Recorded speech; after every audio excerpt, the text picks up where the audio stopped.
Silakan Ustaz.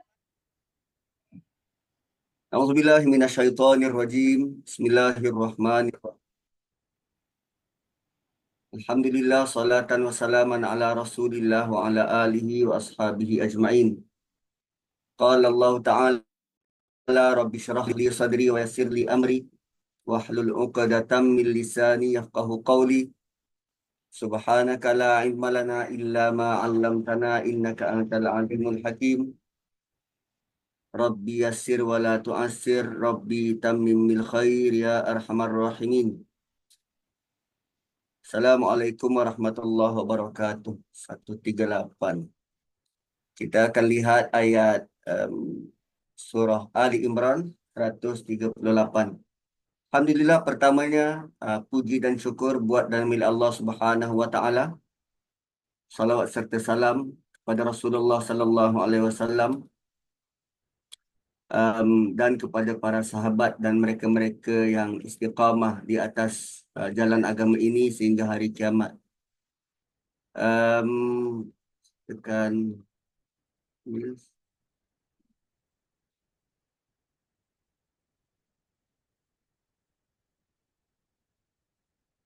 sekejap ya.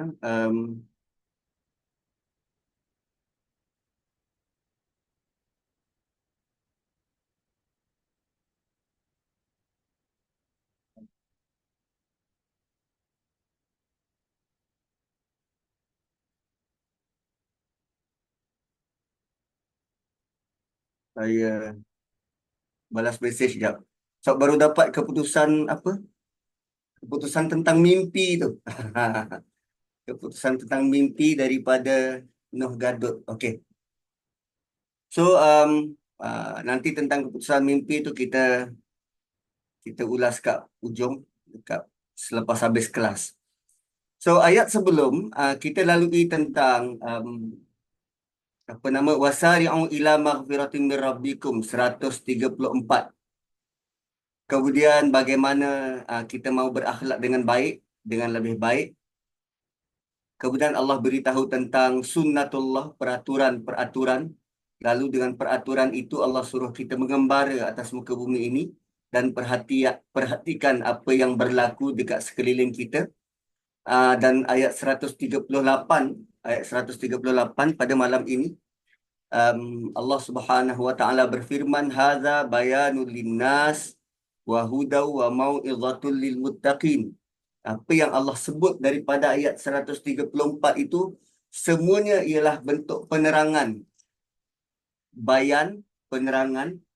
Dan ada lagi satu perkataan selain daripada bayan, kita jumpa perkataan mubin. Mubin. So bayan ini membentuk kata kalau dicairkan dia membentuk perkataan bayyinah. Bayyinah. Lagi satu perkataan mubin juga bermaksud terang, jelas. Bayan ini terang dan jelas. Tapi apa beza mubin dengan bayan? Apa beza mubin dengan bayyinah? Mubin ini kita boleh gambarkan begini. Tempat itu gelap, kita pasang torchlight, baru dia terang. So, mubin ialah torchlight yang kita bawa.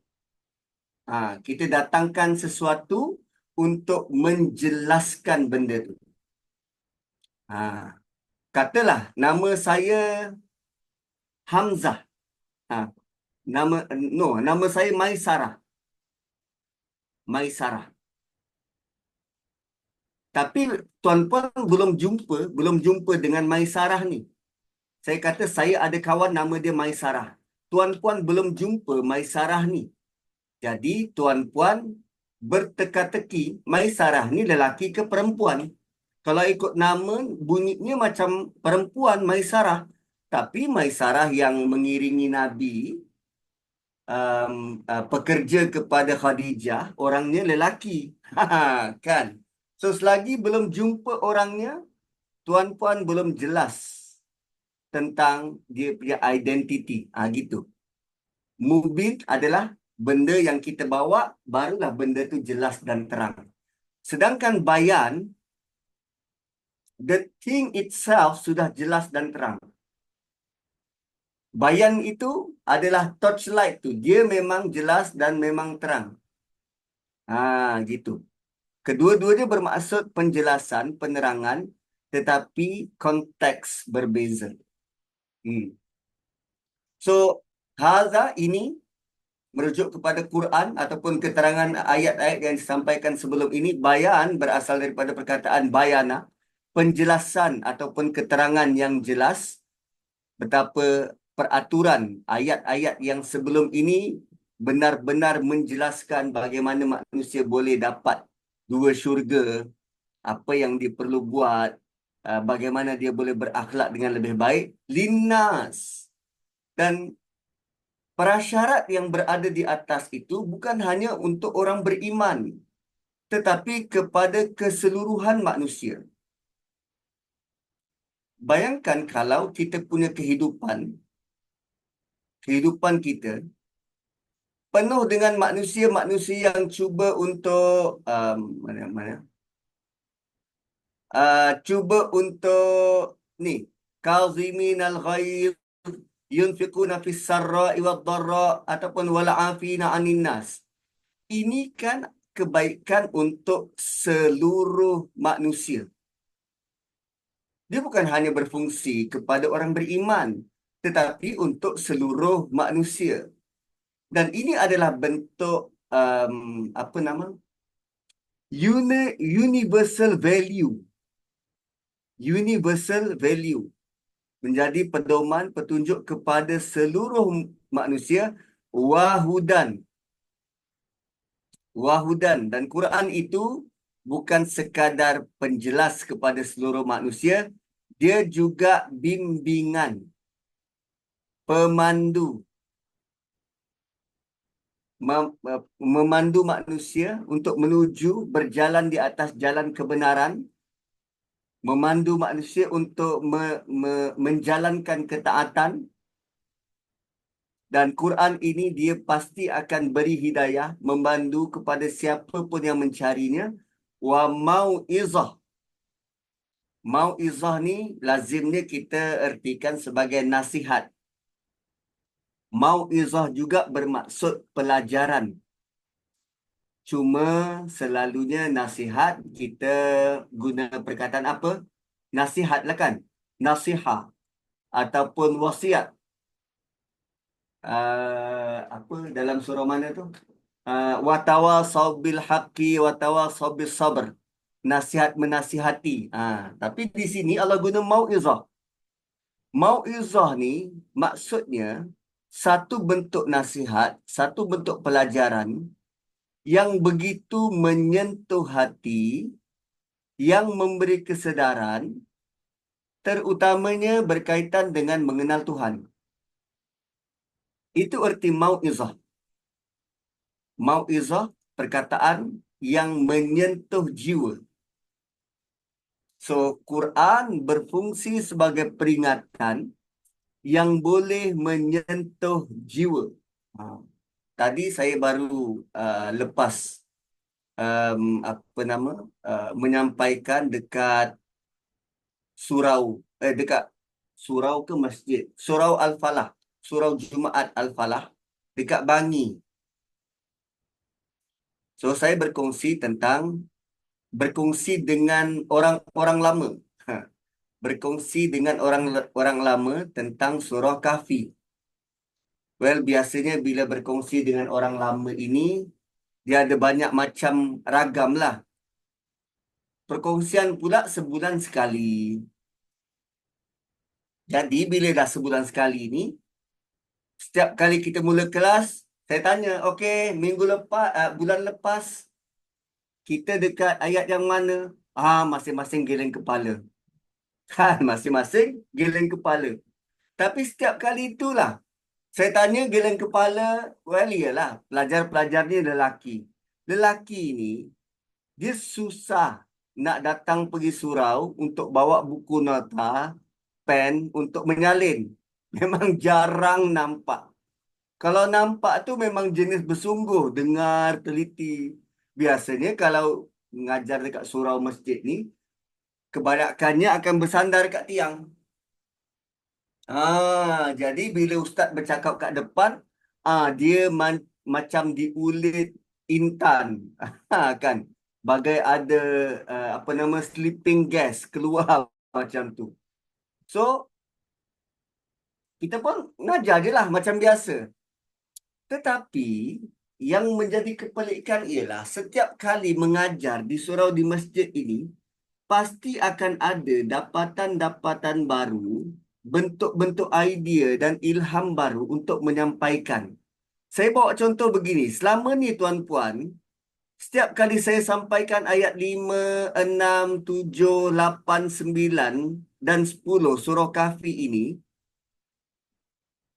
ada kalanya saya tak nampak apa kaitan antara 5, 6, 7, 8, 9, 10 surah Kahfi. Tapi tadi Allah datangkan bentuk perkaitan yang dahsyat. Contohnya, ayat 9 surah Kahfi ini. Am hasibta anna ashabal kahfi warraqim. Oh, lah saya tak share ke? Padahal pun duk tunjuk-tunjuk apa sal macam tak ada respon. Oh, rupanya saya tak share. Okey, okey, okey, okey. So, kalau dekat skrin tuan-puan, saya tunjukkan surah Kahfi dan pada ayat yang ke... Jap. Mana pen? Mana pen? Ni. Ayat yang ke-9. Am hasibta anna ashabal kahfi warraqimi kanu min ayatina ajaba. Dia bermaksud, kejap. Apakah kamu menyangka bahawa kisah Ashabul Kahfi dan Raqim itu menakjubkan antara tanda-tanda yang membuktikan kekuasaan kami? Nampak macam tak sampai maksud dia ni. Begini, setiap kali perkataan am disebut, or, sebenarnya ayat ni nak bawa perbandingan. Sebenarnya ayat ini nak bawa perbandingan. Kejap ya. Mana kita punya papan tulis tu? Minggu lepas macam ada papan tulis. Macam mana kita nak buat ada papan tulis? Share. Bukan share. Document. Advance.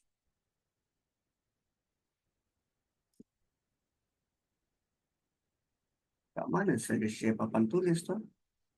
Ada hari tu Ustaz share whiteboard rasanya. Whiteboard tak? Whiteboard. Ustaz cari whiteboard. Under more, kan? Under more.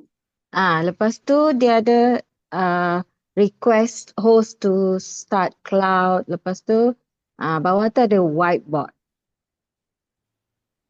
Oh, Ada? dekat tempat saya ni tak ada. Saya stop share dulu. Okay. Saya tengok more. Saya tak boleh bantu tu. Dekat more ni ada ni. Break room, full, support, note. Hari tu ada Ada whiteboard. ni. Tapi... Pergi kat more ni Ustaz. Ada more ni. Oh yes, whiteboard. New whiteboard. Yes. New whiteboard, existing whiteboard ada. Share whiteboard. Okay. So, ayat 9 sebenarnya perbandingan. Perbandingannya macam ni. Apakah kamu menyangka kisah Ashabul Kahfi, kalau perbandingan kita mesti tulis garis kat tengah-tengah. So, dekat sebelah kiri, Ashab, Kahfi. Bila buat perbandingan, dia mesti ada yang nak dibandingkan dekat sebelah kanan. Cuma dalam ayat 9, Allah tak sebutlah apa yang dibandingkan. Allah cuma kata, apakah kisah ini cukup menakjubkan antara ayat-ayat kami? Kan? Jadi, kalau kita baca daripada ayat pertama sampai ayat yang ke-9, ayat pertama ada sebut pasal Al-Quran. So, ayat 9 sebenarnya membandingkan antara Quran dan kisah Ashabul Kahfi, mana lebih menakjubkan. Jadi, kita semua tahu tentang cerita Ashabul Kahfi. Apa yang berlaku kepada Ashabul Kahfi? Dia cerita tentang apa? Tentang pemuda. Apa berlaku pada pemuda itu? Dia diselamatkan. Selamat dalam bentuk macam mana? Tidur. Berapa lama dia tidur? Lebih dari 300 tahun. Sekarang ini, kita cuba bandingkan dengan Quran. Kan ayat 9 tu kan tanya, adakah kisah Ashabul Kahfi itu lebih menakjubkan? Tanda-tanda kebesaran kami yang menakjubkan berbanding dengan Quran. So, Quran ini, dia cerita tentang siapa? Kalau Ashabul Kahfi itu tentang pemuda. Sekarang Quran cerita tentang siapa? Dia bukan sekadar pemuda, tapi setiap lapisan masyarakat. Mana lebih menakjubkan? Ashabul Kahfi atau Quran? Dah tentu Quran. 1-0.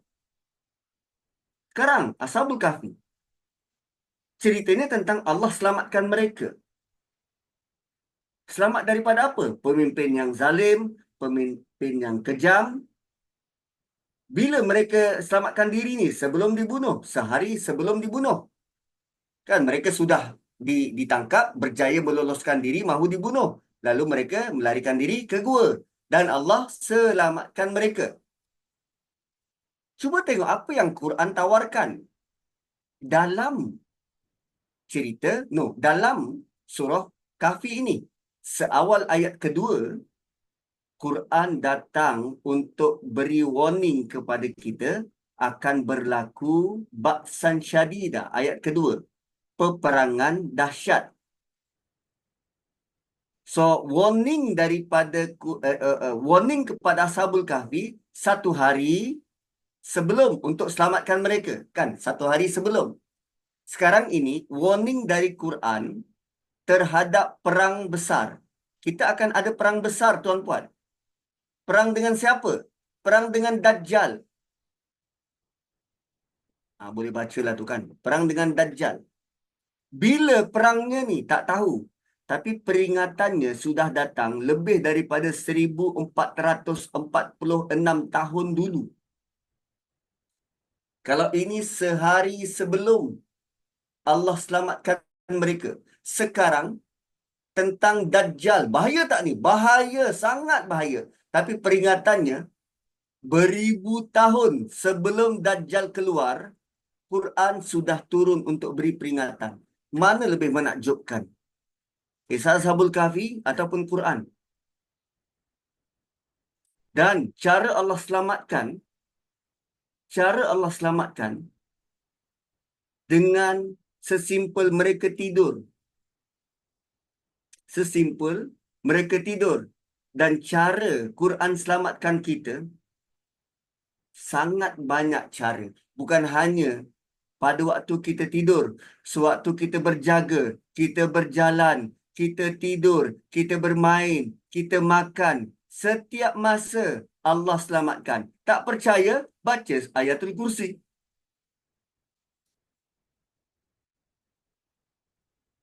Allah selamatkan kita bila-bila masa. Ini mereka ditidurkan. Dan berapa lama mereka selamat? 300 tahun. Kalau baca ayat kedua itu, tuan-puan. Ayat ketiga. Ketiga, keempat. Allah ada sebut tentang makithina fihi abada.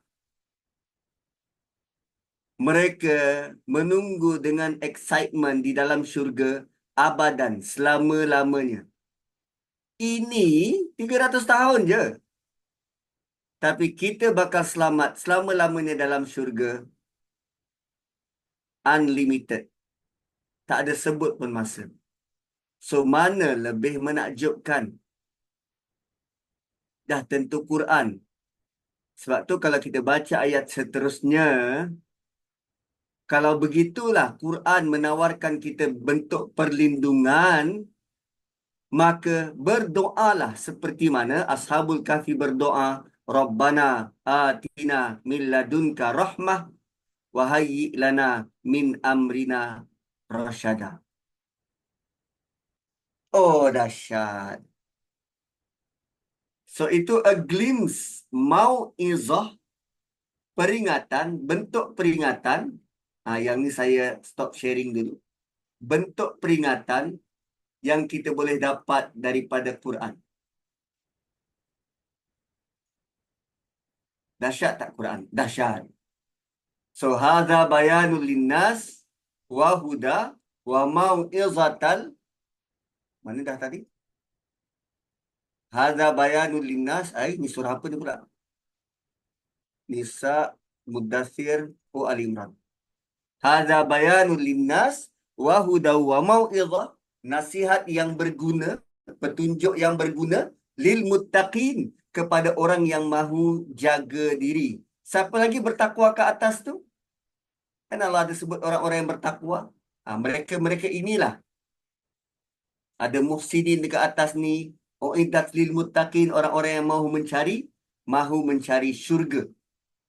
Itu 138. So, asal ayat ini turun, 138 ini. Asalnya, dia turun untuk menjelaskan tujuan utama Quran turun. Supaya sahabat-sahabat yang sewaktu itu menghadapi peristiwa besar seperti Perang Uhud. Perang Uhud merasa Quran ini memberikan mereka harapan dan wawasan. Memberikan mereka harapan dan wawasan. Ada sebuah hadis Nabi SAW yang berkait rapat dengan ayat ini. Nabi mengingatkan kita, barang siapa yang mengikuti petunjuk Al-Quran, maka ia akan dapat petunjuk. Dan siapa yang menjadikannya pedoman, maka ia tidak akan sesat di dunia dan tidak akan cilaka di akhirat.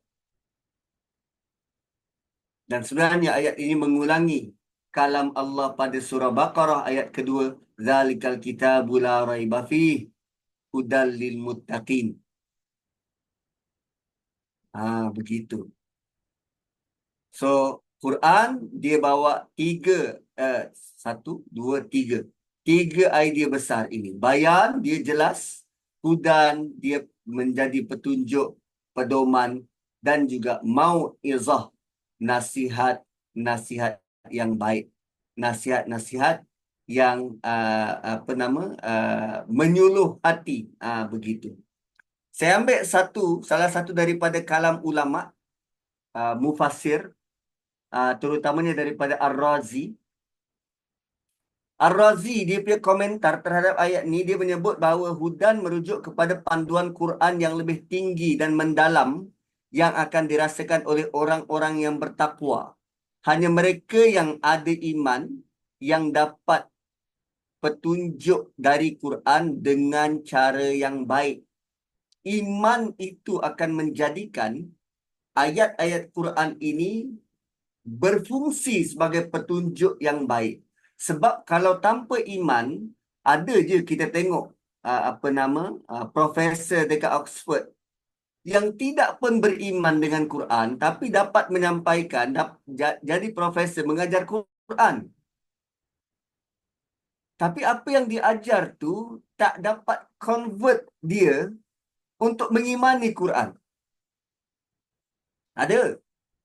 Hanya iman saja yang boleh jadikan petunjuk dari Quran itu menjadi lebih baik. Kemudian Ar-Razi kata, ayat ini juga menjelaskan mau'izah. Mau'izah merupakan nasihat yang diberikan khusus untuk orang bertakwa. Kerana hanya orang bertakwa adalah orang-orang yang bersedia menerima nasihat dan memperbaiki diri.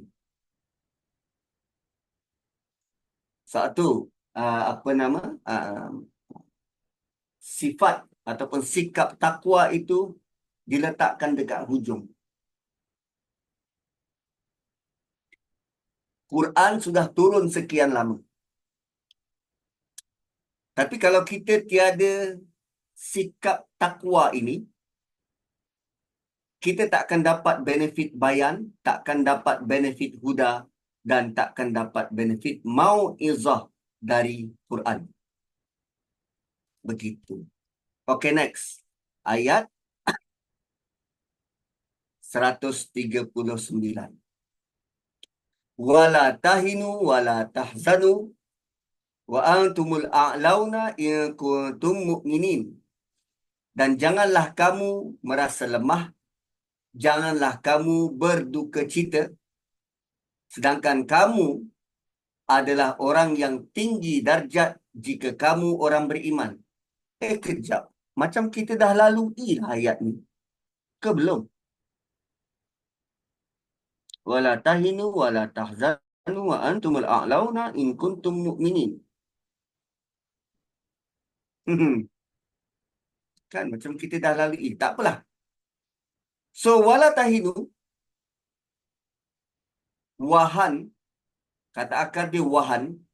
Wahan tu bermaksud lemah atau lemas. Lemah atau lemas. Pernah dengar hadis Nabi, antara penyakit umat akhir zaman ini, kamu akan dilanda penyakit wahan. Wahan tu apa? Cinta dunia. Cinta dunia. Maksud asal wahan ialah lemah atau lemas. So, bila ada perkataan la dekat awal, dia sebenarnya membentuk maksud janganlah kalian menjadi lemah atau jangan cepat menyerah. Jangan menjadi lemah atau jangan cepat menyerah. So, larangan ini secara tak langsung mengingatkan kita yang sedang membaca Quran tetap teguh, jangan hilang semangat. Yelah, tuntutan dekat atas kan kita amar ma'ruf, nahi mungkar. Apalagi tuntutan ke atas, kena telan kemarahan. Apalagi arahannya bersedekah siang malam, sama ada terang-terangan atau sembunyi-sembunyi. Apalagi dekat atas, menjadi pemaaf. Kan semua itu dia perlu kepada kesungguhan. Kadang-kadang tuan-puan, kita buat benda baik, tapi orang tak pernah appreciate. Maka ketika kita berkali-kali dilayan begitu, ada kalanya kita hilang semangat. Kita hilang semangat. Contoh. Saya dulu waktu masuk Masjid Negara. Masuk Masjid Negara tahun 2020. Waktu tu berazam untuk buat satu slot di FB Masjid Negara bermula jam 8 pagi. 3 minit. Tadabbur 3 minit. So, saya appear 3 minit untuk ulas satu perkataan ke satu ayat daripada Quran. Program tu bertahan 1.5 tahun sewaktu sepanjang PKP. Lepas daripada PKP, nak mula balik, ya Allah. Walau 3 minit je. Appear dekat Facebook. Waktu mula-mula tu semangat, nak buat hari-hari, nak buat. Tak kira lah orang tengok ke tak tengok ke. Tapi bila sekali tertinggal ataupun kita pergi mesyuarat ke, kita pergi kursus ke, tak dapat nak online, sehari, kemudian bertangguh, akhirnya tahan 1.5 tahun je program tu. Kan, kadang-kala kita nak buat benda yang baik, Tapi bila tak dapat support, tak ada orang yang apa nama, ialah tak ada encouragement, maka kita akan cepat lemah semangat. Dan Quran, Allah sendiri kata, jangan menyerah, jangan menjadi lemah. Kemudian wala tahzanu. Hazan bererti sedih hati. Sedih hati. So bila masuk perkataan la, dia bermaksud janganlah kalian bersedih. Bukan tak boleh bersedih. Boleh. Tapi dia dalam bentuk tahzanu. Tahzanu ni apa? Fi'il mudhari'. Fi'il mudhari' ni dia bersifat istimrar. Berlarutan dalam bersedih. Allah larang kita untuk terlalu lama larut dalam kesedihan. Boleh bersedih, tapi jangan terbawa-bawa dengan perasaan tu. Kenapa tak boleh menyerah? Kenapa tak boleh bersedih? Wa antumul a'laun. Allah kata apa? Kamu orang-orang yang posisinya tinggi. Kamu orang-orang yang lebih tinggi. A'laun dalam bentuk muntahal jumuk. A'laun maksudnya yang paling tinggi. Al-a'launa. Kamu ni orang-orang have golongan yang terbaik, paling tinggi. Saya tak pernah perasan ni paling tinggi sebab lazimnya kita lihat a'laun tu sebagai yang lebih tinggi. Rupanya tertinggi sebab ada alif lam. Al-a'laun, tertinggi. Kamu dalam posisi orang yang paling tinggi. Orang beriman ini berada di posisi tertinggi. Terutamanya jika mereka tetap teguh dan kuat dalam iman. In kuntum mu'minin, kalau kamu beriman.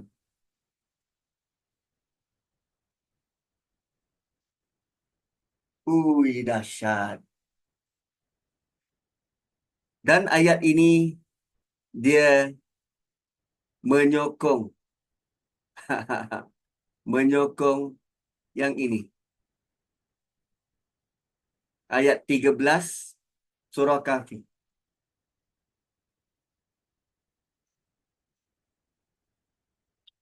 Menyokong bentuk macam mana? Cuba kita tengok. Ini adalah conclusion kepada cerita Ashabul Kahfi. Ayat 13. Apa dia punya kesimpulan? Kami beri kamu cerita yang sebenar. Dan cerita itu ada tujuan. Apa ceritanya? Sesungguhnya mereka ialah pemuda yang telah beriman. Mereka ialah pemuda yang telah beriman kepada Tuhan mereka dan kami tambahi dengan hidayah. Ini kesimpulan kepada seluruh cerita Ashabul Kahfi. Mereka ialah pemuda beriman dan kami tambah hidayah. Sepanjang kita baca Ashabul Kahfi punya cerita, ini kesimpulan yang Allah letak. Bukan tentang berapa lama mereka tidur, bukan di mana gua mereka tidur, bukan berapa ramai mereka tidur, bukan tentang apa yang mereka buat sewaktu tidur, bukan tentang tentang kerajaan di mana mereka berada, waktu kerajaan apa yang mereka hidup, tak. Tapi poin utama cerita ini ialah mereka pemuda beriman dan Allah beri hidayah. Yang sekarang tengok perkataan amanu. Kesan daripada beriman, Allah beri dia hidayah. Kalau ayat tadi, surah Ali Imran, kamu berada dalam kedudukan tertinggi, rasa susah akan dibantu, diburu Allah selamatkan dalam gua, kamu sentiasa dalam kedudukan tertinggi, posisi tertinggi jika kamu beriman. Dahsyat tak? Dahsyat. Tapi, bila sebut tapi tu yang macam bila sebut tapi itu yang macam okey. Sebelum tapi, ayat ini sebenarnya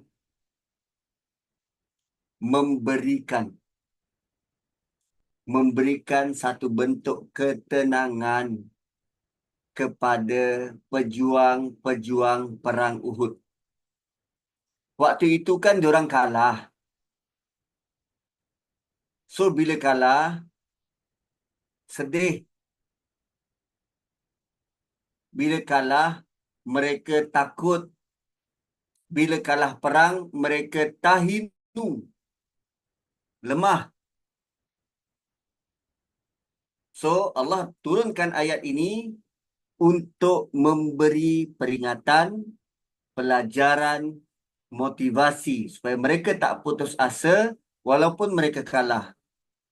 Allah turunkan ayat ini beri semangat agar mereka tak rasa lemah, tak rasa sedih. Sebab mereka tetap pada kedudukan tertinggi kerana beriman. Ustaz, tak ada ke hidayah untuk orang Islam yang imannya lemah? Tu kan masih ada iman tu. Selagi mana beriman, Allah akan tetap tolong. Selagi mana beriman, iman kuat ke iman lemah, tetap akan dapat hidayah.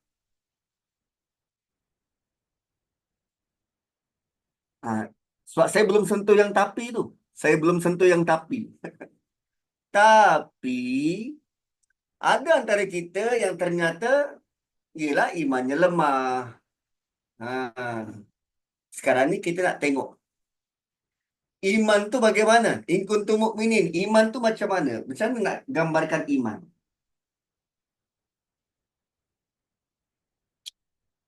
Ulama membezakan iman ini ada kategori. Ada iman para malaikat. Terus menerus. No, iman para malaikat ni statik. Tidak bertambah, tidak berkurang. Dia statik. Dia tinggi dan statik. Tidak bertambah, tidak berkurang. Iman kita, manusia, dia yazid wa yanqus. Dia boleh bertambah, boleh berkurang. Boleh bertambah, boleh berkurang. Kalau kita buat analogi, iman tu macam air dalam botol. Macam air dalam botol. Botol ni kita punya hati. Yang mengisi di dalamnya iman. Yang mengisi di dalamnya iman. So sekarang ni, kalau kita nak ambil contoh kisah Ashabul Kahfi tu, bila mereka beriman, Allah kata apa? Warabatna ala qulubihim. Kami kuatkan hati mereka. Kami kuatkan hati mereka. Cuma perkataan rabata, dia merujuk kepada perbuatan mengikat. Mengikat. Kalau contoh botol ni ditutup. Diikat, ketat, ditutup. Hati itu jadi firm. Ditutup. So dalam tadi ada apa? Ada iman. Dalam botol ni ada apa? Ada air. Bila ditutup ketat, goncanglah macam mana pun. Airnya keluar tak? Tak keluar. Goncang tu kan bentuk ujian. Digoncang. Wazulzilu digoncang. Terbaliklah macam mana pun. Keluar tak airnya? Tak keluar. iman ini, hati kita perlu dikuatkan, dikukuhkan. Siapa yang kuatkan? Siapa yang kukuhkan? Allah. Allah yang kuatkan dan kukuhkan. So, bila Allah kuatkan dan kukuhkan hati kita, datanglah ujian macam mana pun, iman tu takkan keluar. Iman tu bila bila keluar, iman jadi lemah. Bila keluar, iman jadi lemah. Sekarang ni, dalam cerita Ashabul Kahfi, Allah kata, kami kukuhkan atas hati mereka. So, hati dia menjadi firm, menjadi kuat, lalu mereka sanggup tampil di hadapan penguasa, lalu mereka kata, Tuhan kami, Tuhan langit dan bumi, kami takkan sekali-kali menyeru berdoa pada Tuhan yang lain, menyeru berdoa kepada ilah-ilah yang kamu anggap Tuhan ni. Kalau kami buat macam tu, confirm kami sesat barat. Syatata. Confirm kami buat sesuatu yang absolutely stupid. Syatata ni absolutely stupid. Bayangkan, pemuda-pemuda bercakap dengan pemimpin negara depan raja dia. Kami tak nak sembah ni semua. Ini semua karut. Tu, bila iman firm. Sekarang, kalau kita kembali kepada surah Ali Imran, orang-orang yang Allah kuatkan iman, orang-orang yang Allah kuatkan iman, ketika dia melalui proses kekalahan perang Badar, Allah turunkan ayat Quran untuk memujuk, memugar kembali iman agar mereka tidak lemah, tidak kecewa. So, bila ada iman, dia dengar ayat Quran, dia akan patuh pada ayat Quran. Ayat Quran kata, jangan lemah semangat. Okey, aku tak lemah semangat. Jangan takut, jangan bersedih. Okey, hilangkan semua kesedihan. Kita bersemangat sebab kita tinggi. Itu fungsi iman. Cuma, baru nak masuk tapi. Tapi, kerana kita terlalu banyak topi, tuan-puan. Kita terlalu banyak topi. Saya topi sebagai seorang adik pada adik-beradik saya. Saya sebagai suami. Saya sebagai imam. Saya sebagai anak mak mertua, menantu. Saya sebagai kawan. Jadi kehidupan kita ini, kita akan memakai topi berbeza. Kita memakai topi berbeza. Jarang sekali kita mahu memakai topi saya orang beriman. Jarang sekali kita mahu declare saya orang beriman. Pernah tak? Kita rasa diri kita, aku ni orang beriman. So, bila beriman, aku kena betul-betul menjadi orang beriman. Jaga pandangan mata, jaga pertuturan, baca Quran sampai terkesan. Bila dengar nama Allah, hati bergetar. Kita lazim jadi, aku jadi suami. Aku jadi isteri. Aku anak. Sekarang ni kita jarang meletakkan posisi kita, aku orang beriman.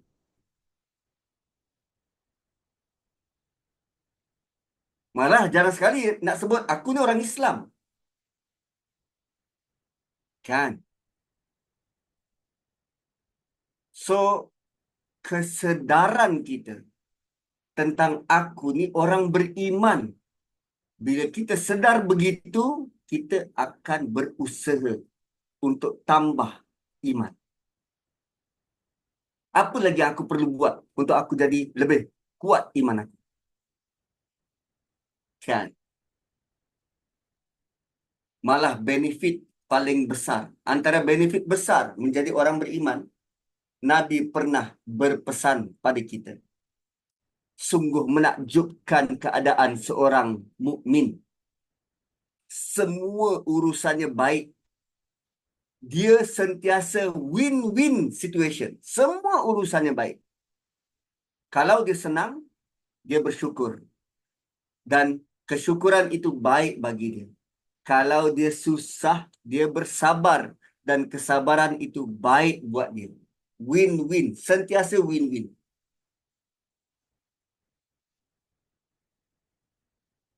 Sama juga dengan nanti kalau kita panjang umur, kita sampai ke surah Taubah. Ini surah Ali Imran, surah ketiga. Surah Taubah tu surah ke-10. Sampai surah Taubah. Dalam surah Taubah tu Allah ada sebut begini. Kau jadi orang beriman, kami suruh kau perang. Kau perang macam mana pun. Kalau engkau kalah, kau mati syahid. Kalau engkau menang, itu bonus. Dua-dua win-win situation. Ihdal husnayain. Dia punya kalimah tu. Salah satu daripada dua kebaikan besar. Kebaikan pertama, kalau kau berperang menang, itu baik bagi kau. Kalaupun kau perang, kalah, mati syahid, itu juga baik bagi kau. So, either or, tetap kebaikan. So, mana yang kata Islam ini menekan, Islam ini tak adil, Islam ini, semua kebaikan. Apa saja kita buat kebaikan. Yang penting ada, apa dia? In kuntum mu'minin, kamu beriman. Begitu. Kan. So, Ibnu Ashur, salah seorang ulama tafsir yang luar biasa, dalam tafsir dia Tahrir wa Tanwir, dia beritahu bahawa ayat ini ada satu bentuk pesan untuk memperkuatkan cara berfikir dan mengukuhkan iman. Kuatkan cara berfikir dan mengukuhkan iman. Dan beliau menambah, Allah sampaikan peringatan agar orang-orang Islam tidak rasa rendah diri, tidak rasa lemah, tertekan atau kecewa. Terutamanya selepas peristiwa yang sangat mengecewakan seperti kekalahan dalam Perang Uhud. 70 orang sahabat meninggal Perang Uhud. Salah seorangnya sepupu Nabi, Hamzah, meninggal mati syahid. Sangat mengecewakan. So, ayat ini memberi jaminan keunggulan umat Islam yang sentiasa tinggi di sisi Allah selama mereka tetap teguh pada iman. Dan Ibnu Ashur menambah, keunggulan itu bukan hanya unggul di dunia, tetapi bentuk keunggulan, kemuliaan, keteguhan dalam menjalankan perintah Allah. So, kalau masing-masing kita menggunakan topi aku beriman, maka dia akan membawa kita kepada satu bentuk kesatuan untuk meneguhkan iman secara kolektif dan bersama. Kan? Okay. Next, 140.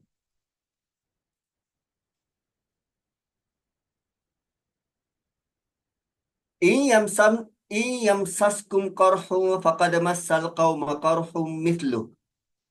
Wa tilkal ayyamu nudawiluha bainan nasi wa liya'lamallahu alladhina amanu wa yattakhidha minkum syuhada wallahu la yuhibbul zalimin. Dan jika kamu dapat luka, maka mereka pun sama. Yamsaskum qarhun faqad massal qauma qarhum mithluh. Kalau kamu luka, diorang pun turut luka. Diorang pun turut luka. Dan rupanya inilah bentuk Allah memberikan giliran antara manusia. Ada waktu dia menang, ada waktu dia kalah. Allah gilirkan, nudawiluha, Allah gilirkan antara manusia. Ada waktu dia menang, ada waktu dia kalah. Kenapa? Kenapa? Supaya kita boleh buktikan iman kita sama.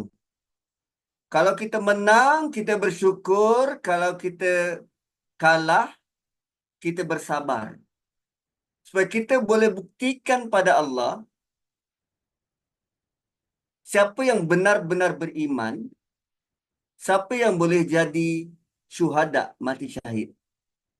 Kalau asyik menang aja, apa chances untuk orang Islam mati syahid?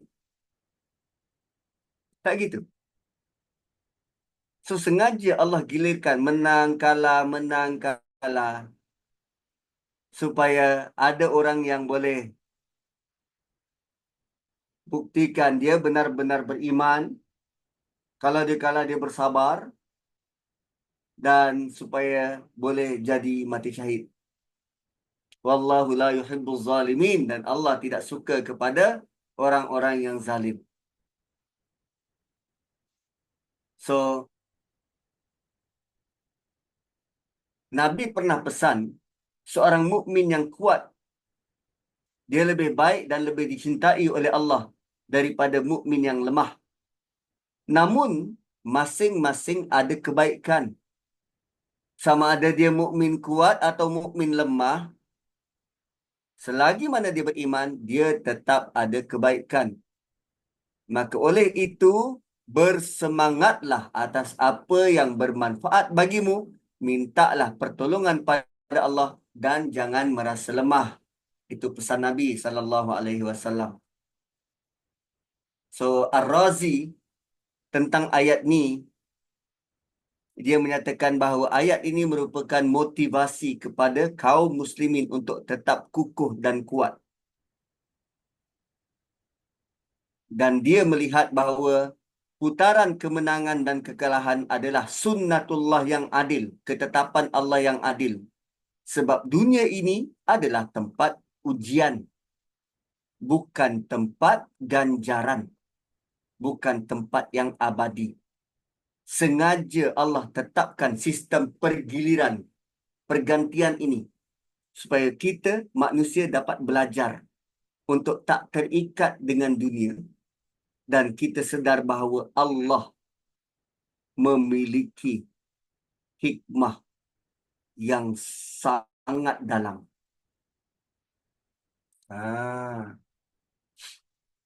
Ustaz, kadang-kala kita ditimpa musibah atau dapat nikmat, lambat kita perasan yang itu adalah ujian. Adakah ini berkaitan dengan iman kita?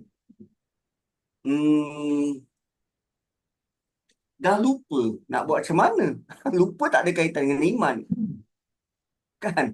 Kita lupa. Cuma sekurang-kurangnya kita menyedari dan itu sangat baik untuk kita. Berbanding ada orang langsung tak sedar apa-apa. Kan? So, selagi mana kita menyedari dan bertindak, itulah dorongan iman. Itulah dorongan iman. Dan memang iman itu Allah gambarkan seperti air. Tuan-puan sudah pun lalui dalam surah Baqarah tentang kisah Bani Israel. Kisah Bani Israel, dan Allah buat satu parable tentang iman. Ada iman, dia macam dalam batu, bila diketuk batu itu, pecah dan dia mengalir macam sungai. Ada yang mengalir slow-slow, sikit-sikit. Ada yang batu itu retak 1000. Iman itu digambarkan macam air. Sama macam contoh tadi, air dalam botol. Iman itu digambarkan seperti air. So, lambat laun, air iman kita akan menyuburkan hati kita, menerangkan cara kita berfikir. Tu fungsi iman. So, kalaupun kita berada di atas ataupun di bawah, seperti ayat ini 140, Allah sedang beritahu bahawa di manapun keadaan kita, itu adalah bentuk ujian yang kita perlu sedar, lihat dan perlu hadapi.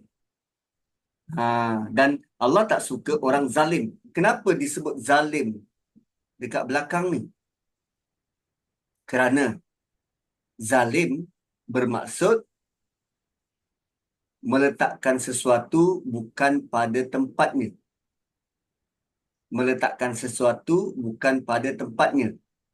Sepatutnya, kalau kita menang, kita bersyukur. Kita tak letak syukur tu waktu kita menang. Zalim lah tu. Ataupun waktu kita kalah, kita bersabar. Tapi kita tak bersabar waktu kalah. Zalim lah tu. Kita tidak letakkan sesuatu pada tempat dia.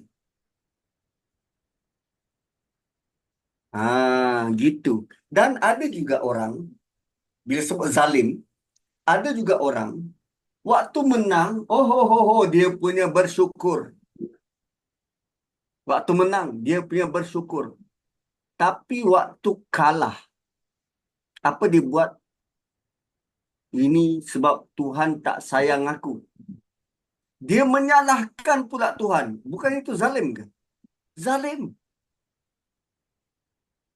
Sebab kekalahan, kemenangan, kita tak boleh associate. Kekalahan, kita tak boleh associate dengan, ini sebab Tuhan lah ni.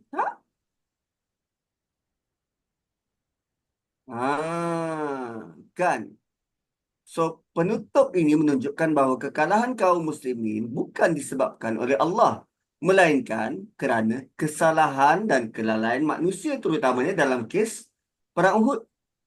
Allah ingatkan bahawa dia tidak suka mereka yang buat zalim. In terms of Perang Uhud, siapa yang buat salah? Pasukan pemanah. Siapa lagi buat salah? Orang-orang munafik. Siapa lagi buat salah? Mereka yang meninggalkan Nabi. Waktu keadaan kalang kabut, Nabi ditinggalkan seorang-seorang. Tinggal 10 orang yang jaga Nabi. Nabi termasuk dalam lubang. So Allah beritahu, Allah tak suka orang yang zalim. Gitu. Okay. Next. 141.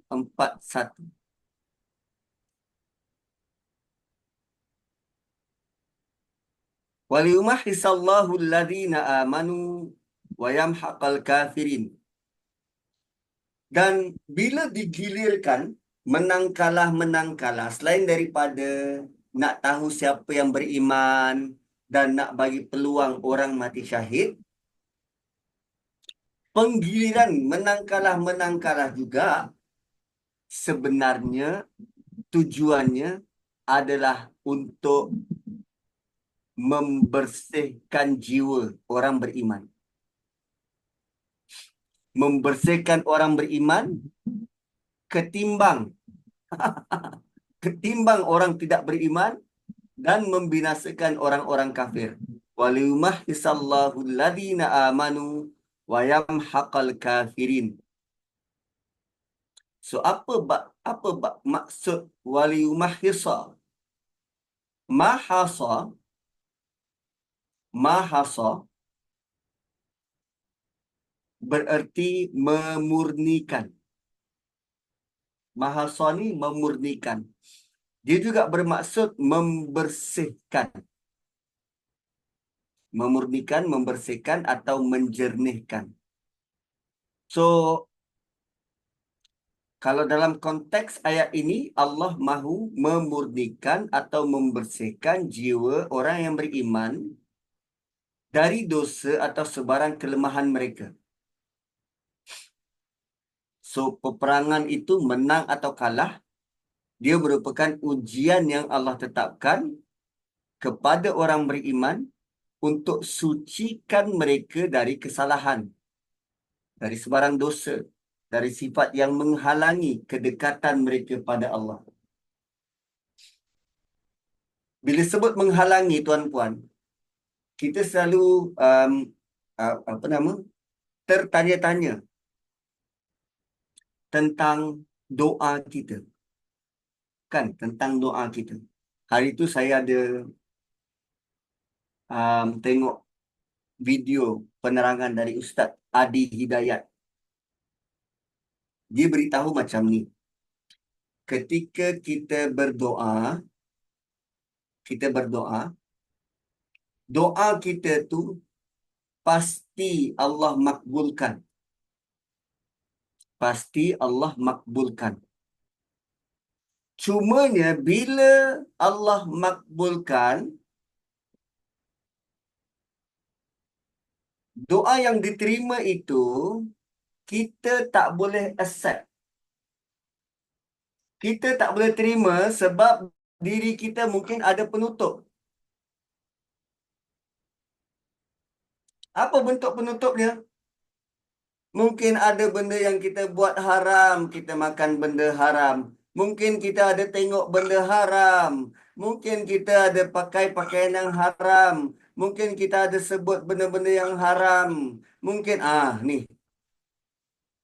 Benda-benda haram ni lah, dosa-dosa ni lah yang menghalang kita daripada menerima doa kita. Itu selari dengan hadis Nabi yang orang tu bermusafir. Musafir kan makbul doa. Pakaiannya kusut masai. Pakaian yang begitu humble. Boleh makbul doa. Terutamanya doa minta hujan. Kan solat istisqa perlu datang dengan pakaian yang compang-camping. Pakaian yang humble. Apa lagi? Dia mengangkat tangan. Orang musafir tu mengangkat tangan. Siapa berdoa mengangkat tangan, doanya makbul. Berbanding doa tak angkat tangan. Dan kemudian orang tu menyebut, Ya Rab, Ya Rab. Menyebut nama Tuhan. Bukankah dengan sebut nama Tuhan, Allah sendiri suruh. Qulid Allah awidur Rahman. Serulah nama Allah atau nama Ar-Rahman. Ayyamma tad'u falahul asma'ul husna. Mana saja nama yang kamu seru, bahawa nama-nama yang baik itu milik Allah. So, dia musafir, pakaiannya compang-camping, dia mengangkat tangan dan dia menyebut nama Allah. 4 prasyarat untuk doanya makbul. Tapi Nabi kata apa? Mana mungkin doanya makbul kalau dia makanannya haram. Kan, pakaiannya haram. Satu doa kita tak tembus, tidak kembali pada kita sebab masih ada dosa. Masih ada benda yang tak betul. Maka sebab tu keperluan untuk taubat. Kan, istighfar. Dan bila istighfar, kita sudah nyah daripada tutupan-tutupan itu, belum angkat tangan Allah dah makbulkan. Kan ada cerita, seorang syekh ni dia baru, dia baru cerita tentang kebaikan istighfar. Dalam lecture dia, cerita kebaikan istighfar. Habis saja dia bagi lecture, ada seorang lelaki datang jumpa dengan syekh. Dia kata, wahai syekh, apa yang tuan cakap tu betul. Saya memang amalkan istighfar sehari sekurang-kurangnya 30,000 kali. Syekh tu terkejut. 30,000 kali? Ya. Dan memang daripada dulu saya niat nak jumpa Syekh. Hari ini Allah jumpakan.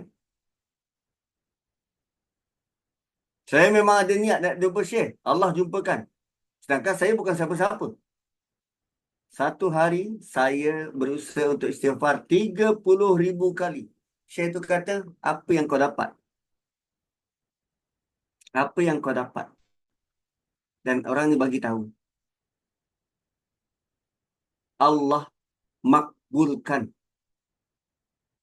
apa yang saya nak sebelum saya angkat tangan.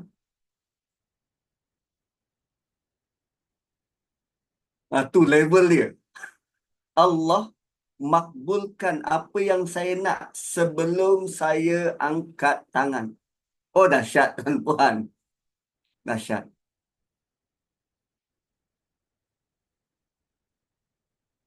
So, apa yang kita perlu belajar? Lazimi istighfar, lazimi bertaubat. Dan itu akan membantu doa pengharapan kita. Dan untuk jadi bersih ni tuan-puan, janganlah sampai Allah uji kita perlu berperang. Ni. Kan? Allah mau purify, mau bersihkan orang-orang beriman ini. Jangan sampai diduga sampai berat-berat. Biarlah kita yang berusaha untuk bersihkan diri sebelum Allah bersihkan. Tak gitu. So, waliumah hisa, kata ini, perkataan ini, memberi penekanan bahawa ujian yang Allah beri itu untuk orang beriman supaya mereka bersih dari kesalahan, dari dosa, dari sifat-sifat yang halang dekatnya kita pada Allah.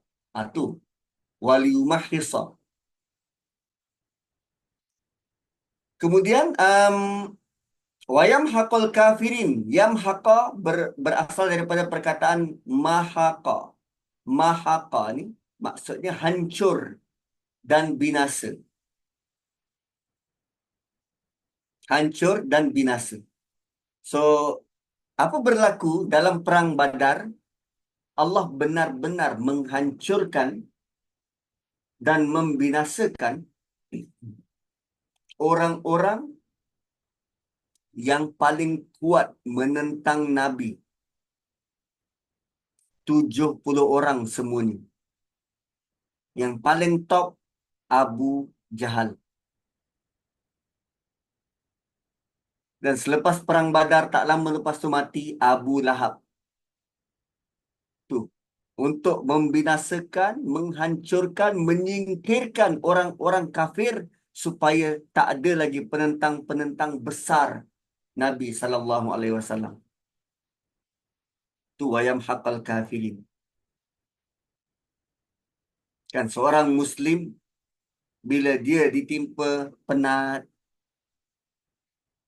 kan, apa nama, kita bekerja siang malam, saya cuba berusaha untuk menyantuni siapa saja yang mahu buat kelas. Kadang kita penat, kadang kita sakit, kadang kita susah, kadang kita sedih, kadang kita terkena gangguan atau kecemasan, bahkan duri yang menusuk kaki kita. Semua itu, kalau kita hadapi, Allah hapuskan kesalahan-kesalahan kita hanya kerana kita menghadapi kesulitan. Begitu. So, ujian itu, dia menebus dosa. Kita ni banyak salah, tuan-tuan. Banyak salah. Dan orang yang paling baik ialah bila dia bersalah, dia bertaubat. Begitu. Kalau tadi kita baca Ibn Ashur, sekarang kita nak tengok Ar-Razi. Apa pendapat dia tentang ayat ini? Ar-Razi kata, Allah menempatkan ujian sebagai cara untuk bersihkan dan menyingkirkan kecenderungan duniawi serta singkirkan dosa dari orang beriman. fungsi ujian untuk pisahkan mereka yang sungguh-sungguh beriman dengan mereka yang hanya mengaku, hanya buat lip service, aku beriman. Supaya betul-betul ada gap, ada pemisah antara orang yang sungguh-sungguh beriman dengan yang hanya mengucapkan aku beriman.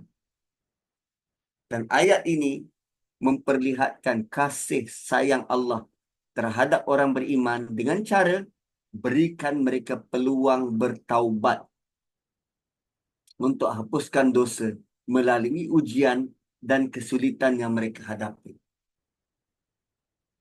Oh, rupanya kalau ikut Ar-Razi kata ini, boleh jadi mungkin kadang kita hadapi kesulitan, kesusahan kerana dengan cara itu dosa kita terhapus. Kan? Tapi kalau kita melazimi bertaubat dan istighfar, dosa sudah terhapus, seolah gantilah ujian lain. Tidaklah melalui ujian kesulitan. Tak gitu. So, bila ada kesulitan, maka kenangkanlah, aku ni banyak dosa. Aku perlu bertaubat, istighfar. Maka ujian itu akan menjadi lebih ringan. Kan? The logic is there. Maka jom perbanyakkan ungkapan istighfar dan bertaubat. Tapi benda tu ada shortcut. Ada shortcut. Shortcut macam mana, Ustaz? Pilihlah waktu-waktu yang Allah nak kita beristighfar. Bila? Terutamanya waktu sahur. Wabil ashari hum yastaghfirun. Dan mereka beristighfar waktu sahur. Dan cuba tengok seorang sahabat, Ka'ab. Seorang sahabat, Ka'ab, pernah bagi tahu pada Nabi. Saya rasa saya dah bagi tahu kot hadis ni. Tapi tak apa, pedulilah. Saya suka ulang. Ka'ab pernah beritahu pada Nabi, ya Rasulullah, aku setiap kali aku buat permintaan, aku akan salawat pada engkau. Aku akan salawat pada engkau. Nabi kata bagus. Tapi kalau kau tambah, itu lebih bagus. So, okay, kalau macam tu, aku bagikan pada 4 lah. 1/4 aku salawat, bakinya aku berdoa. Nabi kata bagus. Tapi kalau kau lebihkan, itu lebih bagus. Oh, kalau macam tu setengah-setengah. 1/2 salawat, setengah lagi permohonan. Nabi kata bagus. Tapi kalau kau lebihkan, itu lebih bagus. Dia kata kalau macam tu 3/4 salawat, bakinya doa. Nabi kata bagus. Tapi kalau kau lebihkan, itu lebih bagus. Kalau macam tu, aku akan salawat terus menerus. Habis doa dia mana? Tak. Aku terus salawat. Itulah doa aku. Nabi kata bagus. Dan semoga Allah mengampunkan engkau dan memakbulkan apa saja yang kau nak. Jeng, jeng, jeng. Lain pula. Tadi istighfar 1/4. Ini tentang salawat pula. So now you choose. Mahu buat yang mana? Itulah untungnya orang beriman. Apa pun kita buat akan dapat kebaikan. Kan?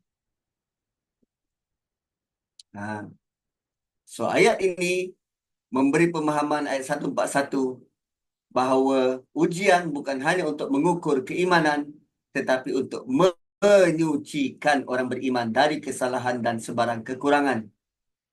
Dan ujian adalah cara untuk mengangkat darjat orang beriman dan menyingkirkan orang kafir yang mengingkari kebenaran.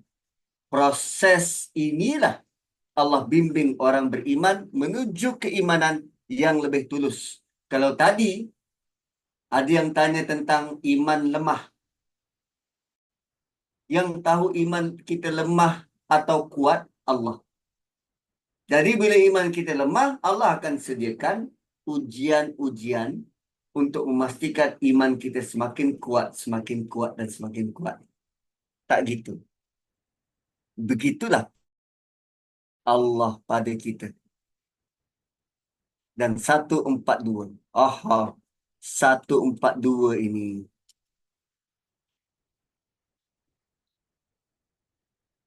Am hasibatum. Apakah kamu mengira?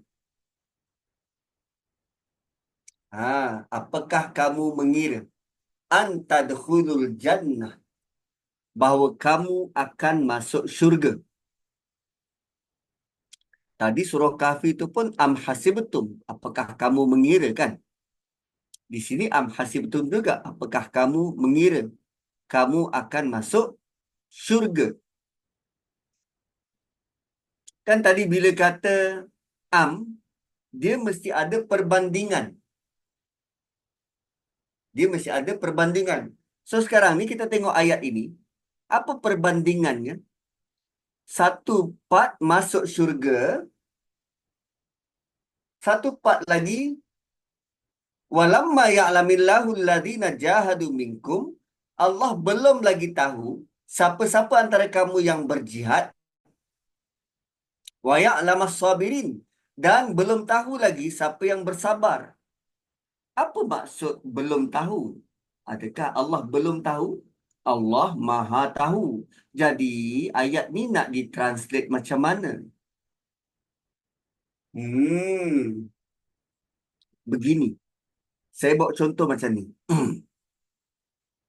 Saya balik rumah, penat bekerja. Lalu saya cakap dengan anak-anak. Mana ya anak-anak daddy yang rajin nak ambilkan air tu? Lepas tu dalam dua orang ni, saya nak ambil air. Saya nak ambil air. Lepas tu dia pergi ambil air. Mana ya anak daddy yang rajin nak picit-picit tu? Seorang lagi, saya nak picit-picit. Apa maksud saya sebut mana anak yang rajin? Mana anak yang suka picit? Adakah saya tak kenal anak saya? Kenal. Tapi rupanya soalan saya itu adalah soalan mahu bermanja-manja. Sekarang gambarkan ayat ni. Belum nampak pun siapa-siapa yang berjihad. Belum nampak pun siapa-siapa yang bersabar. Ada tak orang-orang yang nak tunjuk yang dia berjihad depan Allah? Ada tak orang-orang yang nak tunjuk yang dia bersabar? Begitu tuan-puan ayat ni. Kan? Ada siapa-siapa yang rasa diri dia masuk syurga? Belum nampak pun dia berjihad. Belum nampak pun dia bersabar. Ayat ini, ayat penuh kasih sayang daripada Allah. Kan? Ayat dalam nada mahu bermanja-manja dengan orang-orang beriman ni. Memang dia mahu masuk syurga, memang dia mahu masuk syurga dan dia mahu buktikan sesuatu. Lalu Allah tanya, siapa yang belum nampak pun orang berjihad? Rupanya ada dua jalan mahu masuk syurga. Pertama melalui jalan sungguh-sungguh. Yang kedua melalui jalan bersabar, bertahan. Jihad ni kita tampil di depan. Bersabar ni kadang dia di belakang, dia bertahan. Dia sabar.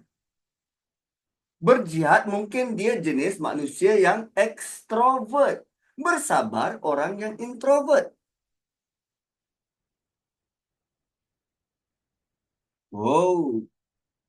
Dahsyat kan? So, inilah bentuk ayat-ayat yang penuh dengan kasih sayang dari Allah.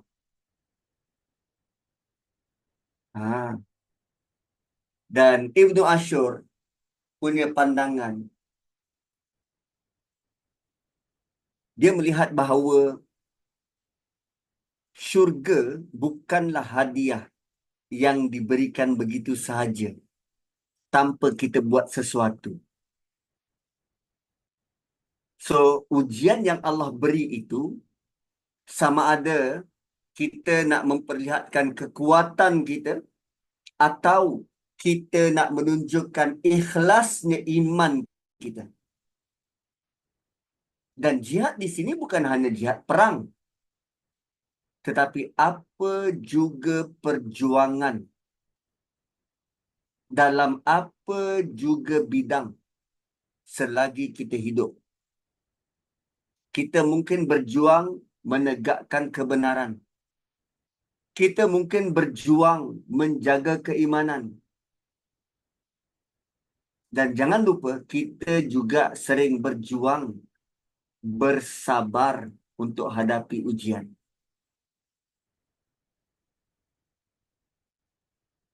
Inilah sama macam kita belajar Quran ni. Satu sudut, oh ada ayat-ayat yang seronok kita dengar, ada cerita. Kadang kita jumpa ayat-ayat yang, ui macam mana nak faham ni, tak faham-faham. Itu kan perjuangan. Perjuangan. Kan, buat kelas sampai 10.30 macam ni, ini perjuangan. Kan? Maka kita sangat berharap agar kita dalam kelompok yang Allah maksudkan dalam ayat ini. So, jangan rasa lemah, jangan putus asa, jangan rasa sedih. Tetaplah di atas jalan berjuang ini dan tetaplah bersabar. So, saya kembalikan kepada moderator kita raikan kalau ada soalan. Wallahu a'lam. Terima kasih Ustaz. Silakan sahabat, ada soalan ataupun pencerahan yang selanjutnya yang diperlukan. Silakan.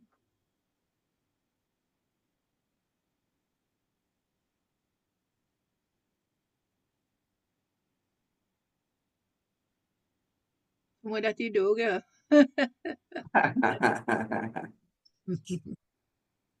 Silakan, sahabat. Ustaz, saya nak tanya ayat 140 tu yang orang-orang yang zalim tu. Adakah ahli-ahli Hud yang meninggalkan Nabi tu sampai jatuh masuk lubang tu Allah angkat dia sebagai orang yang zalim, Ustaz? Tak kan? Tak.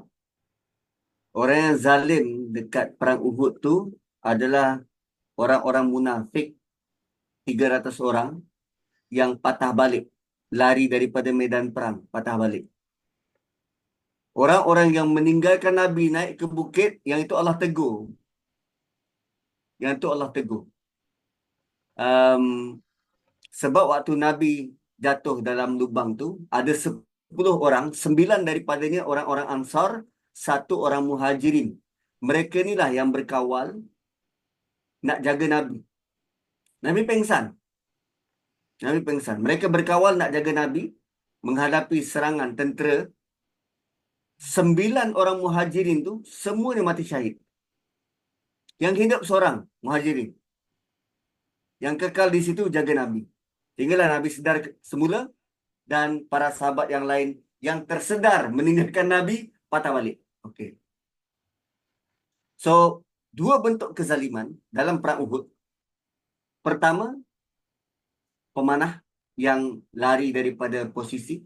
Yang kedua, orang-orang munafik yang larikan diri, 300 orang. Cuma 4 orang beriman yang lari daripada posisi memanah, Allah terima taubat mereka dan ada disebut nanti dalam ayat-ayat seterusnya ini tentang bagaimana sepatutnya Nabi melayan mereka. Bagaimana sepatutnya Nabi memberi layanan kepada mereka. Mereka dipulaukan. Mereka sudah pun lalui hukuman dan Quran mengajar kita, mengajar Nabi bagaimana berinteraksi dengan orang-orang yang pernah didapati buat kezaliman tapi bertaubat. Apa sepatutnya sikap pada mereka? Quran ajar. So, betul dalam satu titik kehidupan dia mungkin pernah berlaku zalim. Tapi kalau dia sudah bertaubat, kita perlu berbeza sikap. So dalam konteks perang Uhud, ada dua pihak melakukan kezaliman. Pihak yang bersalah, pemanah, dan orang munafik. Orang munafik tidak bertaubat, kekal menjadi zalim. Orang yang bersalah, pemanah, dia bersalah, dia bertaubat, Allah tukar status kepada orang beriman. Wallahu a'lam.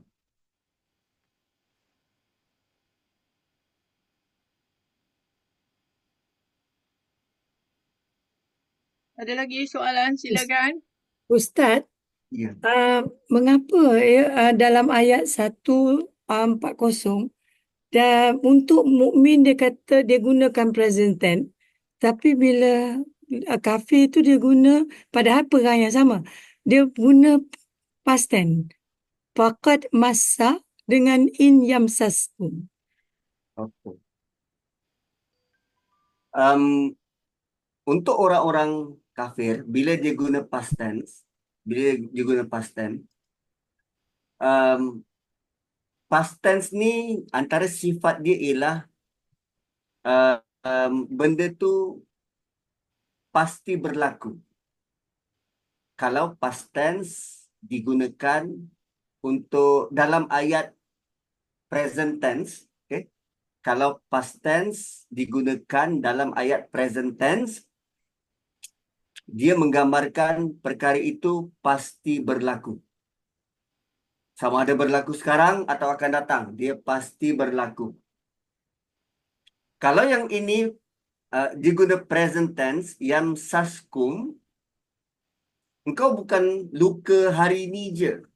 Mungkin selepas ini juga akan terus luka dan dilukai. Itu Allah beri persediaan mental kepada orang-orang beriman. Ini luka-luka yang akan berterusan. Sebab dunia ni ujian. Luka yang akan berterusan. Tapi untuk orang kafir, mereka pasti luka. Sama ada sekarang atau akan datang. Mereka tetap akan pasti luka. Dan bila sebut pasti, kalaupun dia tak luka sekarang, akan datang dia pasti luka. So, masal qaum qarhum mithlu, dia ada elemen memastikan luka. Kalaupun tidak luka fizikal, dia akan luka emosi. So, untuk orang-orang beriman, dia akan continuous luka, kan? Present tense, continuous. Cuma present tense, lukanya tu akan berakhir. Dia mati, lepas mati dah tak luka dah. Dia sementara hidup. Tapi orang-orang kafir, dia pasti luka. Kau tak nampak dia luka sekarang, dia akan luka akan datang. Wallahu a'lam. Okay, ada lagi soalan?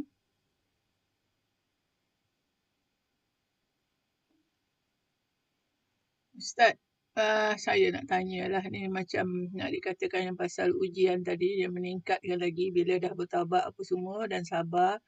Dan okey, Allah uji dia lagi, nak naikkan lagi kan, nak tinggikan dia lagi kan.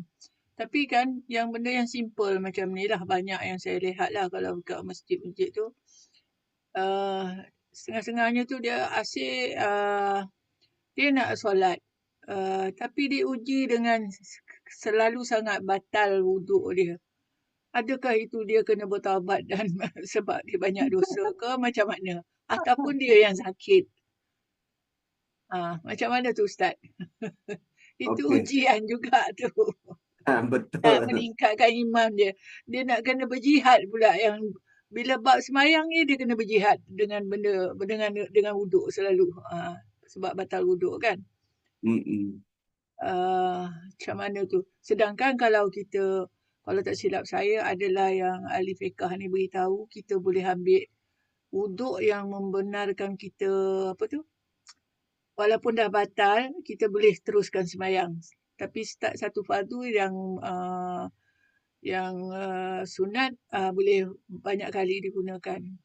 Pernah saya dengar macam tu lah. Dia macam mana bunyi nawaitu raf'al adasil istibahati solat ke macam tu lah. Tifardun lillahi ta'ala. Macam tu bunyi dia. Itulah nak tanya tu Ustaz. Itu saya rasa ujian juga tu. Apa masalahnya sebenarnya. Kadang dia tak cek lagi dia ada penyakit kan. Betul. Okey. Tapi dia anggap macam ini ujian Allah, aku banyak dosa ke, asyik tak dapat, macam tak dibagi sembahyang apa semua kan. Macam tu. Ada juga yang menyalahkan Allah balik kan. Okey. Dia ada kondisi yang orang benar sakit dan ada yang tak sakit. Tapi lazimnya kalau terus menerus kentut dan susah nak tahan, mungkin ialah sebab usia, badan semakin tua kan. Dalam fiqh dia ada sebut tentang salah surrih, gangguan buang angin yang bersambung-sambung. Nama dia salah surrih dan apa nama atau mudah kita sebut sebagai uzur syar'i. Uzur syar'i. So orang yang terus menerus buang angin ni, dia boleh ambil wuduk khusus untuk setiap solat wajib. Walaupun mereka mungkin akan kentut lagi selepas berwuduk tu. Caranya macam mana? Ambil wuduk di awal waktu solat atau waktu nak buat solat. Nak solat dia terus ambil wuduk. Dan wuduk ini tetap sah untuk solat itu meskipun terbuang angin selepas tu. Dan dengan wuduk itu dia dapat buat solat fardu yang dia akan selesaikan serta solat sunat selama waktu solat tersebut belum habis. So, ambil wuduk terus solat fardu, jangan tunggu. Ini dia ambil wuduk pergi ngeteh dulu. Terkentut, ambil lagi. Tak. Ambil terus buat. Ambil terus buat. Begitu. Kemudian dia ada bentuk setelah wuduk tu dia ada bentuk niat yang khusus lah. Kan? Jika kentut berlanjutan selama solat tetap sah kerana dia ada uzur, ada kesakitan. Bukan sengaja. Ini dia sihat walafiat. Tiba-tiba kentut aja. Tak boleh lah. Dia kena memang orang tu sakit, uzur. Terutamanya mereka-mereka yang sudah berusia. So, orang yang perlu memperbaharui wuduk setiap waktu solat fardu. Maksudnya, kalau dia dah settle solat zuhur, nak masuk solat asar, dia kena wuduk baru. Sebab wuduk tu hanya terpakai untuk satu waktu solat sahaja.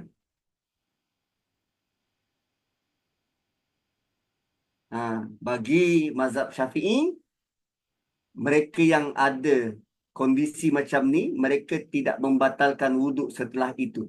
Wuduknya tu untuk setiap kali satu solat lah. Cuma niatnya tu saya tak tahu. Rasanya macam saya sebut tadi lah. Niat dia tu kan, niat apa nama?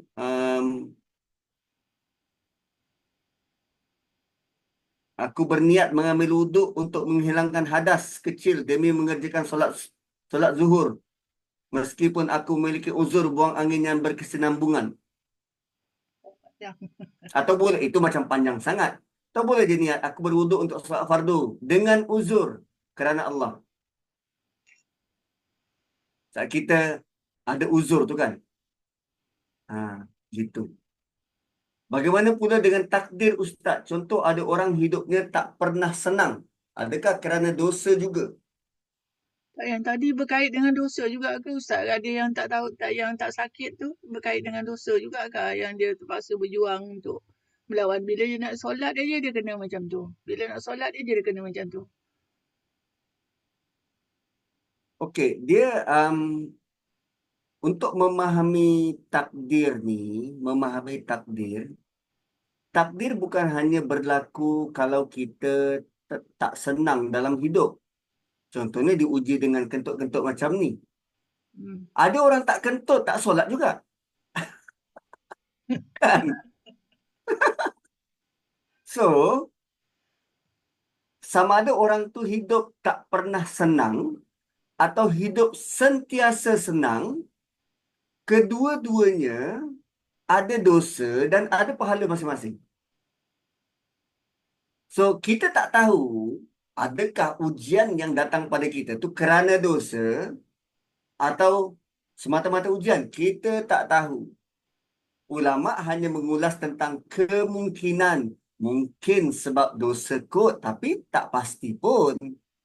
Jadi itu hanya tanggapan-tanggapan. So, apa yang kita perlu buat, sama ada hidup kita terus-terusan tak pernah senang, terus saja bersangka baik pada Allah. Atau hidup kita terus-terusan senang. Itu lagi susah untuk untuk merasakan hidup kita ni perlu bergantung pada Tuhan sebab sentiasa senang. So antara hidup yang susah dengan hidup yang senang, sebenarnya hidup yang senang itu ujiannya lebih besar dan lebih parah. Ya, kentut tu sebab mungkin ada gangguan daripada syaitan. Allahualam, kita pun tak tahu, tak nampak. Boleh tanya orang yang lebih pakar lah. Saya tak tahu tentang benda tu. Tapi memang ada bentuk-bentuk penyakit yang kentut terus-menerus. Wallahualam. Kalau Allah nak gugurkan dosa setiap kali berwuduk tu kan dosa-dosa kita gugur kan. Betul ke tu Betul. Ustaz? Mungkinlah. Banyak dosa agaknya. So kena berwuduk banyak kali. Okey.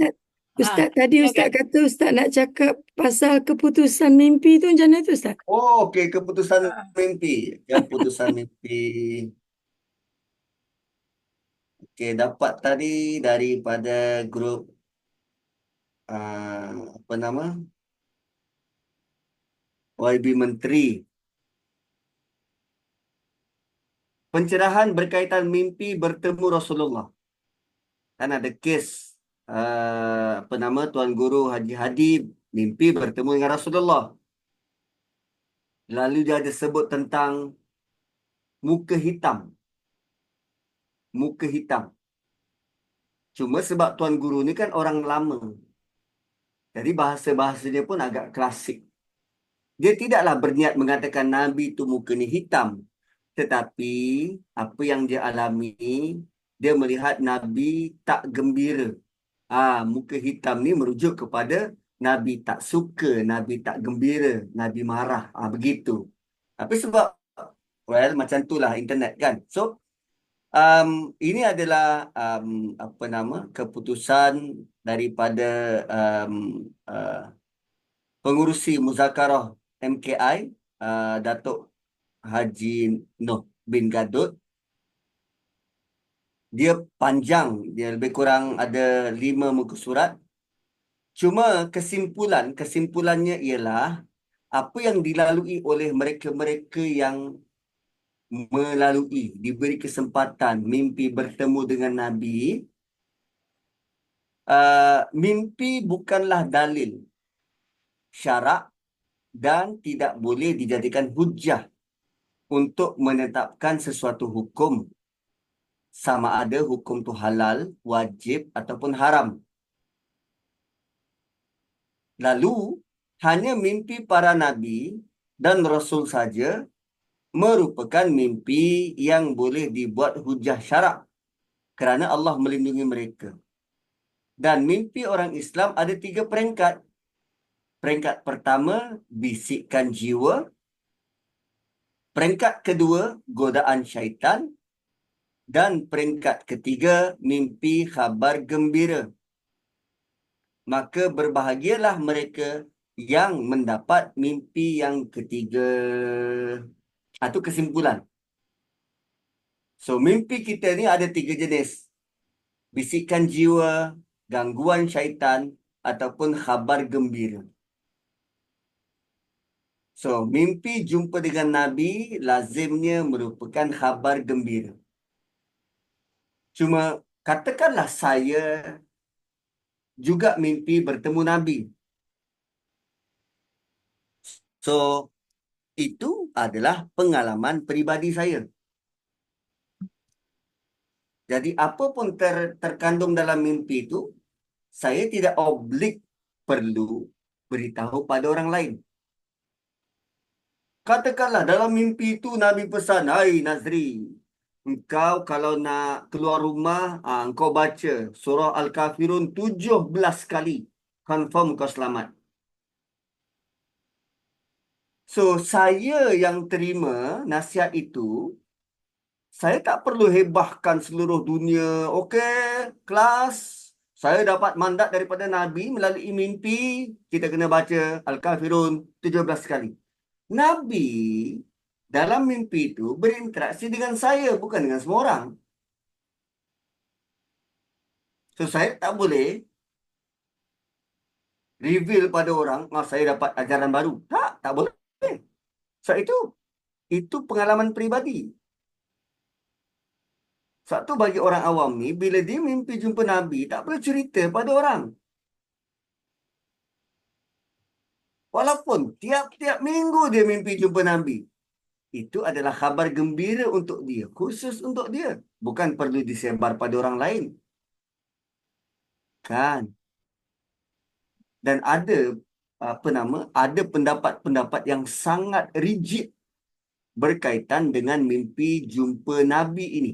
Ada ulama yang begitu berhati-hati, dia kata kalaupun engkau Nazri yang mimpi jumpa Nabi, engkau boleh pastikan ke itu Nabi? Sebab engkau tak pernah jumpa Nabi pun. Walaupun ada hadis yang sebut syaitan tak boleh menyerupai Nabi, betul. Tapi engkau pernah jumpa Nabi ke? Tak pernah. Siapa yang pernah jumpa Nabi? Sahabat. So, ada ulama yang terus strict. Hanya sahabat punya mimpi yang jumpa dengan Nabi, benar dia jumpa Nabi. Sedangkan orang awam yang lain, tidak. Itu yang strict. Tetapi kebanyakannya ulama-ulama yang begitu lenient. Kau mimpi jumpa Nabi, itu pengalaman peribadimu. Tak perlu bising-bising, tak perlu hebat-hebat, tak perlu bagi tahu pada orang. Itu pengalamanmu. That's it. Sebab tak kala kita cerita tentang mimpi itu, dan kita cerita pula detail, tak semua orang hatinya suka, baik, lurus terhadap kita.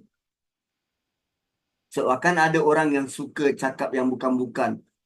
Dia cerita tu, Ustaz cerita tu nak brag lah tu. Konon-konon humble brag. Sekarang kan hashtag humble brag. Itu saya nak tunjuk lah tu, konon-konon dia insan terpilih. Kan? Wallahu a'lam.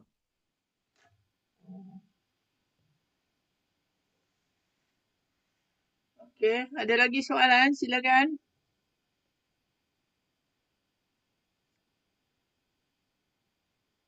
Ustaz, yang RUU wilayah tu dia dah bawa ke muzakarah ke Ustaz? Sebelum dibawa ke parlimen tu? Dah bawa? Dah. Ha. Muzakarah setuju lah. Yang tak setuju Perlis seorang je. Dia dah bawa ke mesyuarat raja-raja. Yang tak setuju Perlis sahajalah. Dan biasanya raja dapat nasihat daripada mufti dia. Maknanya kalau parlimen luluskan, kuasa raja-raja dah tak ada lah untuk negeri-negeri kuasa Islam tu. Selalu kan Islam tu bawah raja-raja kan. Di mana sekarang ni Islam bawah parlimen ke Ustaz? Bukan tak faham. begitu. Bukan begitu. Okey. Untuk sebarang akta ataupun enactment ni untuk negeri, akta untuk persekutuan. Mufti kan di bawah negeri. So kalau dia nak buat undang-undang untuk mufti, dia perlu melalui ADUN, Dewan Undangan Negeri. Table dekat situ, Sultan endorse, jalan. Macam fatwa merokok. Selangor bawa ADUN. ADUN bincang, setuju. Rokok haram. Sultan endorse, jalan. Sekarang nak tanya, wilayah persekutuan, dia ada tak Dewan Undangan Negeri? Ada. Tak ada. Dia perlu table di parlimen. Dia hanya ada ahli parlimen. Dia tak ada Dewan Undangan Negeri. Persekutuan, wilayah persekutuan. Putrajaya, Kuala Lumpur, Labuan. Dia tak ada ADUN. So, dia tak ada Dewan Undangan Negeri. So, sebarang undang-undang berkaitan dengan mufti, tentang agama Islam, yang di bawah jawi, undang-undang tu perlu melalui parlimen. Oh, Dan dia tidak terpakai kepada seluruh Malaysia, tidak. Hanya untuk wilayah persekutuan sahaja. Sebab tu orang-orang seperti Dr. Naim, Menteri Agama, pelik. Kenapa Perlis tak setuju? Aku nak buat untuk wilayah je. Tak ada kaitan dengan negeri Perlis. Tapi dia tak sebutlah macam tu. Dia takut nanti kalau dia salah cakap, dia akan menyinggung perasaan Raja-Raja Melayu. Seolah-olah macam Raja Melayu tak alert benda ni. Terutamanya negeri itulah. Tapi diserang, ditekan. Kita mahu menjaga hati banyak pihak. Tapi pihak tu macam tak faham keperluan wilayah persekutuan. Undang-undang tu hanya terpakai untuk wilayah. Tak ada kaitan dengan negeri lain pun. Malah baru-baru ni dikongsi keputusan Sabah. Mufti Sabah punya enactment yang baru tentang Syairah Maturidiyah ni. Undang-undang tu hanya terpakai di Sabah. Perlis tak ada kaitan pun. Sarawak tak ada kaitan pun. Kan? Dia adalah tentang undang-undang. Dan kalaupun dia ada di dalam enactment, di dalam akta, proses seterusnya ialah penguatkuasaan. Undang-undang kita dah ada, sekarang penguatkuasaan. Setakat sampai ke hari ini, berapa ramai orang-orang yang bukan ahli sunnah wal jamaah dihadapkan ke mahkamah di bawah wilayah persekutuan, didapati bersalah, engkau bukan ahli sunnah. Syiah. Berapa kali kena tangkap? Kena tangkap tu pun atas tuduhan memiliki bacaan-bacaan terlarang. Bukan sebab dia bukan ahli sunnah wal jamaah. Yang jadi polemik tidak berkesudahan sampai bincang pasal Asy'ariyah Maturidiyah, ini semua Aristotle. Sampai ke situ tu kenapa? Kan? So, JAKIM, JAWI, Pejabat Mufti tidaklah mahu dalam bentuk apa nama berdegar-degar kata orang sebelah sana tak faham. Tapi walau macam mana pun kami beri penerangan, kalau orang tu tak nak faham, dia tetap akan tutup pintu. Dan akhirnya berapa ramai orang yang menentang RUU ini dibentangkan. Kan? Sepatutnya tindakan kita, terutamanya pejabat mufti yang lain, seek to understand sebelum menentang dan menyerang. Wallahu a'lam. okay. Terima kasih Ustaz. Ada lagi soalan? tentang ayat-ayat yang di apa kan ditadaburkan hari ni. Tak ada lagi ya. Tak ada lagi. Sekarang ni dah 10.55. Kita stop di sini aja lah. Kita tutup kuliah kita Ustaz dengan tasbih kafarah. Alhamdulillah, selesai kita punya pengajian untuk minggu ini dan semoga Allah memberikan kita kefahaman dan penghayatan yang mendalam terhadap ayat Quran, dan kita tutup kita punya kuliah dengan tasbih kafarah dan suratul Asr. Subhanakallahumma wa bihamdik nashhadu an la ilaha illa anta wa nastaghfiruka wa natubu ilaik wal asri innal insana lafi khusr illa alladhina amanu wa amilus solihat wa tawasaw bil haqqi wa tawasaw bis sabr. Assalamualaikum warahmatullahi wabarakatuh. Terima kasih semua. Terima kasih Ustazah. Waalaikumsalam.